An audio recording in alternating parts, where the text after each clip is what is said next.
Hey there, Jason Cutter again. Here it's day 14 of this 30-day challenge, halfway-ish through this, and I'm super excited. I'm having fun. I mentioned this a couple videos ago. I'm having a good time. I'm enjoying it. I'm really in a groove. I like my setup here. I like what I'm doing with the random topics. Hopefully you are as well. I'm going to sound kind of YouTuber now as I was thinking about this as I'm talking. Smash that like button, leave a review, leave a comment, reach out to me. Would love to chat. If you have questions, something I'm not addressing on here, or something you're running into, some kind of issue you're dealing with, especially in this time right now that everybody is in, especially from sales perspective, let me know. Send me a message.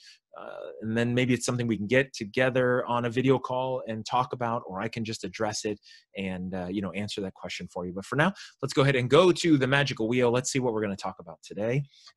Hit the random generate button. Instead of pausing, return to questions. So this one is interesting.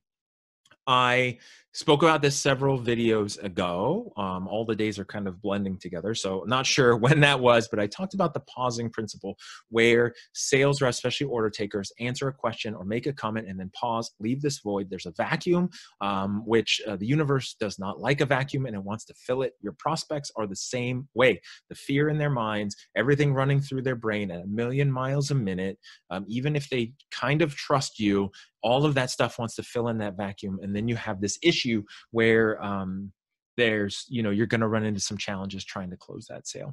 And so in this case here, and the advice I want to give, and what I've seen works really well, is instead of pausing, return to your questions, which means if they ask you a question and you answer that question, then go back to whatever the line of questioning you're doing. And again, this falls under the strategies of what to do instead of that pause. What do you do instead of that pause? Well, go back to your questions. What were you asking before they interrupted you, or before they stopped you, or before they asked you their question? What were you working on? What were you trying to get from them? How were you doing in your process? Where were you in your sales flow?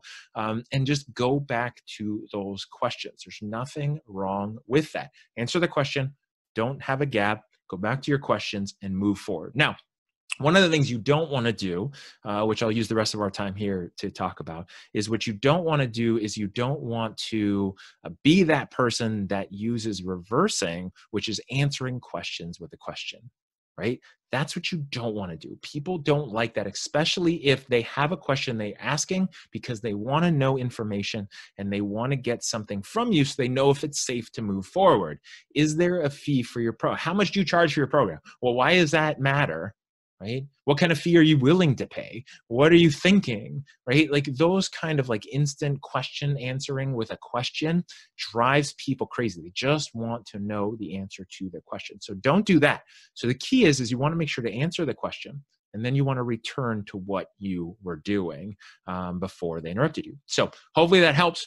Hopefully that kind of helps you fill in those gaps of what you're doing. Maybe if you're pausing, if you're unsure if you're pausing, one of the best things to do is get some recordings of you either on the phone or in meetings or in person, whatever that looks like, is get some recordings and listen to them. And if you want some help identifying that or isolating that, and you have some recordings, feel free to send them to me. Or if you want some help on those conversations and identifying that, let me know. We can hop on a call, or I can go through and run some analysis on it and see if that's one of the areas you're struggling with. And if you're running a sales team and you're struggling with that, please let me know, and we can get on a chat and talk about some strategies you can do as a sales leader or a business owner, and different ways to kind of fix that, correct it, identify it, and then train where that comes from, especially from a mindset. So hopefully you're enjoying this. It's the end of 2 weeks, 14 days worth of video straight.